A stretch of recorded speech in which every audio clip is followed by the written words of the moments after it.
नमस्कार, नवीन व्हिडिओ सोबत पुन्हा तुमचे स्वागत। आज आम्ही निघालो आहोत अजून एका 7 दिवसाच्या ट्रिपवर। या ट्रिप मध्ये आम्ही जाणार आहोत बाय रोड उदयपूरला। तर आम्ही उदयपूरला कसे गेलो, कुठे थांबलो, उदयपूरमध्ये काय काय पाहिले हे मी सर्व तुम्हाला सांगणार आहे। तरी खारघर टू उदयपूर सिरीज पाहायला विसरू नका। चला तर आजच्या व्हिडिओला सुरुवात करूया।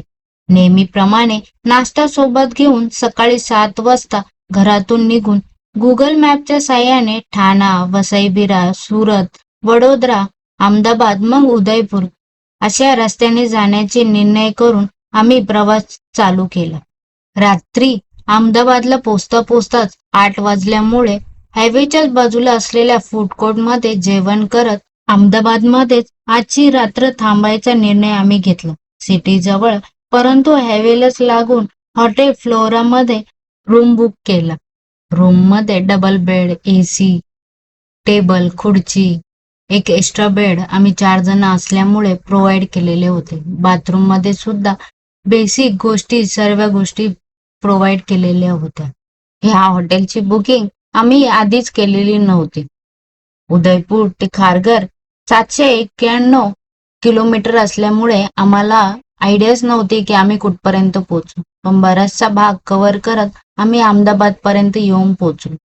त्यामुळे ऑन द स्पॉट ह्या ठिकाणी with breakfast 2500 per night booking करत आम्ही इथे राहिलो आणि सकाळी 9 वाजता ब्रेकफास्ट करून पुन्हा उदयपूरच्या दिशेने प्रवास चालू केला।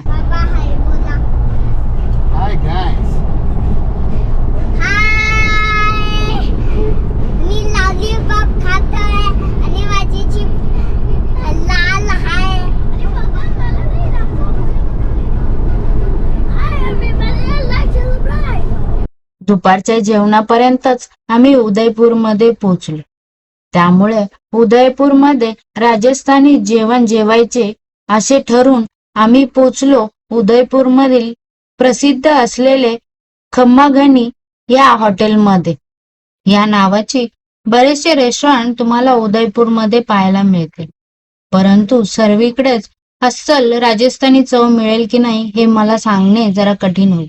पण मी ज्या हॉटेलमध्ये गेले होते तुम्हाला तिथे नक्की राजस्थानी फ्लेवर खायला मिळेल। हे रेस्टॉरंट रूफटॉप असून इथे स्टेचा पण पर्याय उपलब्ध आहे। रेस्टॉरंटमध्ये वेगवेगळ्या प्रकारचे सिटिंग अरेंजमेंट होते।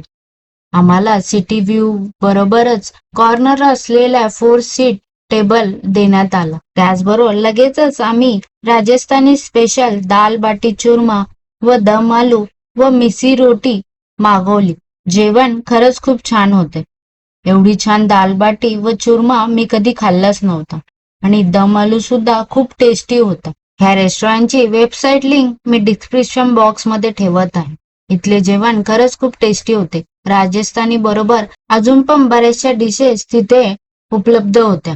जेवणावर मनसोक्त ताव मारून आम्ही रेस्टॉरंटला बाय बाय करत आम्ही बुक केलेल्या हॉटेलच्या दिशेने निघालो। आता व्हिडिओत दिसत असणारा उदयपूरमधील फतेसागर लेक आहे, जिथे संध्याकाळी बरेचसे जण सनसेट व्ह्यू पाहण्यासाठी येतात। तिथूनच पुढे आल्यावर काही अंतरानंतर आम्ही बुक केलेल्या हॉटेलमध्ये आम्ही पोहोचलो। आमच्या हॉटेलचे नाव होते कर्मा 7 लेक उदयपूर। आता व्हिडिओत असलेले हॉटेलचे रिसेप्शन व डायनिंग एरिया होता। चला रूम कसा आहे ते तुम्हाला सर्वात प्रथम दाखवते। रूम मध्ये येताच उजव्या बाजूला टी मेकर व शूज रॅक होते। त्याच्याच बाजूला बॅग बिग ठेवण्यासाठी जागा होती। रूम मध्ये double bed, side table, fan, TV, AC, table, खुर्च्या अशा सर्व गोष्टी प्रोव्हाइड केलेल्या होत्या। आणि हे आता व्हिडिओत दिसणारे वॉशरूम हे वेस्टर्न असून नीट व क्लीन होते। उदयपूरमध्ये आम्ही डिसेंबरच्या एंडिंगला गेलो होतो, त्यामुळे तिथे खूप थंडी होती। ह्या हॉटेलमध्ये सुद्धा रूफटॉप रेस्टॉरंटची व्यवस्था होती।